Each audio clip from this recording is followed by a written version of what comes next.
Right now, as you're listening to this, the government is making you poorer. And the worst part, you can't see it happening. $200 sits in your bank account. Today, it has value. But 6 months from now, that same $200 won't buy what it does today. Why? Because someone, somewhere, just got rich at your expense. This is the Cantillon effect. And once you understand it, you'll never look at money the same way again. Most people think inflation is just something that happens, like the weather, random, unpredictable, fair. But it's not fair. It's rigged. And the rigging happens in a very specific order that determines who gets wealthy and who gets left behind. Today, we're breaking down the hidden mechanism that's been widening the wealth gap since 1755, and why bankers have understood this secret for centuries while you probably haven't. Before we explain the mechanism, let's travel back to 1755. An Irish-French economist named Richard Cantillon was trying to solve a puzzle that most people never even asked. When governments print new money, who benefits first? What he discovered was so profound that it explains almost every major economic crisis in modern history. It explains why the rich got richer after the 2008 financial collapse, while average families lost their homes. It explains why your savings are worth less every year, while the stock market reaches all-time highs. It explains why you're working harder but falling further behind. Cantillon figured it out 3 centuries ago. His answer? The people closest to the money printer always win. Everyone else? They lose. But the thing that's crazy is this mechanism has gotten more powerful, not less.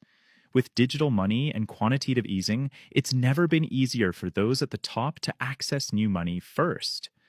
Imagine a printing press in the Federal Reserve Building. It's 2020. The pandemic hits. Fear spreads faster than the virus. The central bank makes a decision.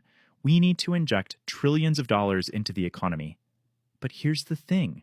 That money doesn't just appear in everyone's bank account equally. It never does. The newly printed money flows directly into the banking system. JP Morgan, Goldman Sachs, Bank of America, they get access first. Now, at this moment, prices haven't changed yet. A house still costs $300,000. A car still costs $30,000. But these banks now have freshly printed trillions sitting in their accounts.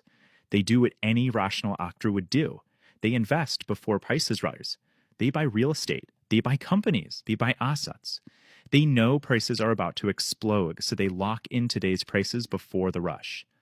Then, and this is critical, the money slowly trickles down. The banks lend to hedge funds. Hedge funds invest in startups. Some money flows to corporations for stock buybacks. Corporate executive stock options become worth 40% more overnight without anyone producing anything of value. Money flows to real estate investors who buy apartment buildings at $2 million. 3 months later, they're worth $2.8 million. Meanwhile, you at your job, you're doing the same work, your salary is the same, but you're arriving late to the party. By the time new money reaches workers and savers, if it reaches them at all, prices have already soared.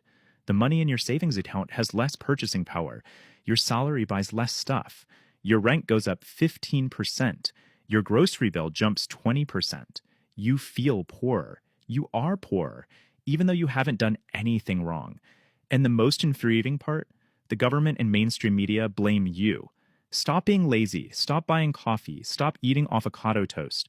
As if your personal spending habits created a $1 trillion printing mechanism you have zero control over. But now you see it. You understand the game. The closer you are to the money printer, the more you win. The further you are, the more you lose. The rich get richer not because they're smarter. They get richer because they're first in line. They get new money before you do.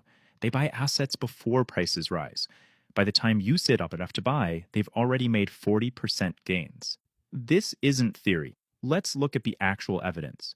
Between 2008 and 2024, the Federal Reserve expanded the money supply tenfold, from $2 trillion to nearly $20 trillion. If that new money was distributed evenly, everyone should have gotten richer. But that's not what happened. During that exact same period, the wealth of the top 0.1% in America more than tripled, a 200% increase. And the bottom 50%? Their wealth went up just 12%. Let that sink in. The ultra-wealthy saw their money multiply by 3. The average person's barely grew. Worse, Real wages for the average worker have been flat for 30 years. You're working just as hard as someone in 1994, but your paycheck buys less. This isn't an accident. It's an economic principle called the Cantillon effect. Here's how it works. When you increase the money supply by 10x, but that money flows first to those who already own assets, asset prices go up. The stock market soars, real estate soars. But wages, the mean income for 90% of people, stay flat. It's an invisible transfer of wealth from those who trade time for money to those who own things. And what's scary is that this is accelerating. In the past, this process took months. Today, central banks create trillions in a single meeting. Digital money moves at light speed. The printing never stops. We even saw a version of this in crypto.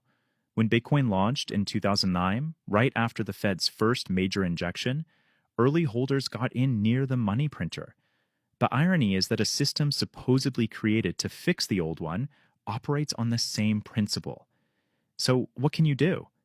Panicking is the worst response. Resignation is what the system wants. Instead, you have to understand the game. First, recognize that income and wealth are different. Making a six-figure salary doesn't make you wealthy. Owning assets that generate wealth does. This means you have to stop thinking only like an employee and start thinking like an owner, even on a small scale. When you own an asset, a piece of a company, a piece of real estate, you benefit when the currency gets weaker. Your assets become worth more in dollar terms. This isn't about blaming yourself for falling behind. It's about understanding that the financial system is designed for people closest to the money printer to win. The problem isn't your work ethic. The problem is the mechanism. And here's the uncomfortable truth. Money isn't neutral. It is a mechanism for transferring wealth from those furthest from the money printer to those closest to it. Every time the government prints money, every time there's an emergency injection, wealth is redistributed, and it almost always flows upward. While you're waiting for the system to change, the system is changing your reality. Your purchasing power declines. Your ability to afford a home diminishes. Your savings depreciate. The Cantillon effect is real. It's been real for 270 years. And now that you know how it works, you have a choice. You can ignore it and hope things work out. Or you can actually understand how money works and make decisions that protect you. That's the real education they don't teach in schools. If you're starting to see the hidden architecture of wealth, then you need to understand the deeper mechanics of how money and power really work. That's what we're building here on this channel. Every single week, we break down the behavioral finance concepts, the psychological tricks, and the system mechanics that the wealthy already know, but that they never teach anyone else. Hit subscribe so you don't miss the next layer. Thanks for watching. I'll see you in the next one.